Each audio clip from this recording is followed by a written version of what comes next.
Con ustedes, el maestro Emmanuel Lisandro Romero Santana. Estaré compartiendo con ustedes el día de hoy el tema de los polígonos. ¿Qué son los polígonos? Los polígonos son figuras que están formadas por segmentos de recta, unidos por sus extremos 2 a 2. Cabe resaltar que estas figuras deben estar cerradas. En este caso tenemos estos 5 ejemplos. En el primero tenemos un triángulo que está formado por 3 lados que al unirse cierran la figura y que sus lados son segmentos de recta.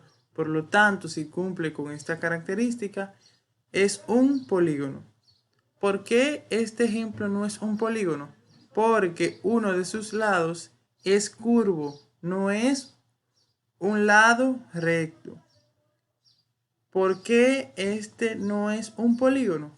Porque es una figura abierta. Y recuerden que una de las características de un polígono es que es una figura cerrada. Entre los elementos de los polígonos podemos encontrar los lados. En este ejemplo tenemos este que tiene 5 lados.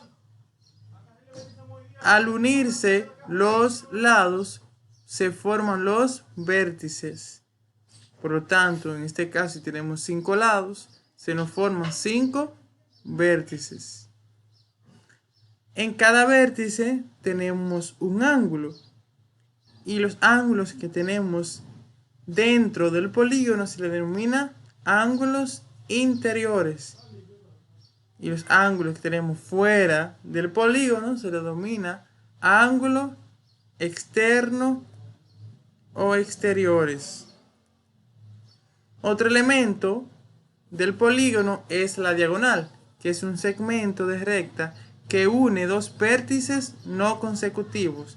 Como por ejemplo tenemos el vértice E y C que son unidos por la diagonal. Podemos unir otro vértice con otro no consecutivo, ejemplo el D y el B, podemos trazar una diagonal. ¿Por qué no podemos trazar una diagonal entre los vértices A, B? Porque el segmento de recta que une el punto A con el punto B es denominado lado. Por lo tanto, las diagonales solo unen dos vértices no consecutivos. Los polígonos se clasifican por su forma y por su lado. Dentro de su forma tenemos los polígonos convexos. Las medidas de sus ángulos interiores son agudos, o sea, que los ángulos internos de este polígono deben medir más de 0 grados y menos de 90 grados.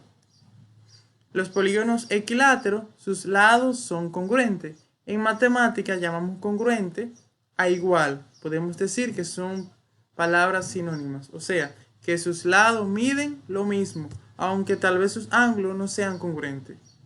Tenemos los polígonos equiángulos, o sea, que la medida de sus ángulos interiores son congruentes, o sea, que sus ángulos son iguales. En este caso, tenemos que los ángulos de este polígono son iguales, miden 90 grados y por lo tanto se les denominan ángulos rectos. También tenemos, de acuerdo a la medida de sus lados, los polígonos regulares, que son aquellos que tienen sus lados y sus ángulos iguales. Se le pueden llamar equiángulo y equilátero, porque sus lados son iguales y sus ángulos también, como por ejemplo ese cuadrado. Tenemos los polígonos irregulares, que sus lados o longitudes son diferentes, por lo tanto no tienen sus ángulos internos iguales, como se muestra en el ejemplo. Por su número de lados también clasificamos los polígonos. Por ejemplo, tenemos triángulos. Si dividimos la palabra triángulo, tenemos el prefijo tri y el sufijo ángulo, o sea que tiene 3 ángulos y por lo tanto tiene 3 lados. Tenemos el cuadrilátero, el prefijo cuadri y el sufijo látero, o sea que tiene 4 lados. Como por ejemplo tenemos en la pantalla, tenemos un cuadrilátero regular y un cuadrilátero irregular.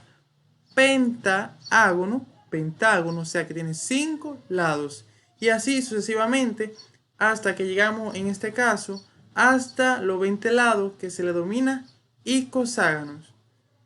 Icoságono.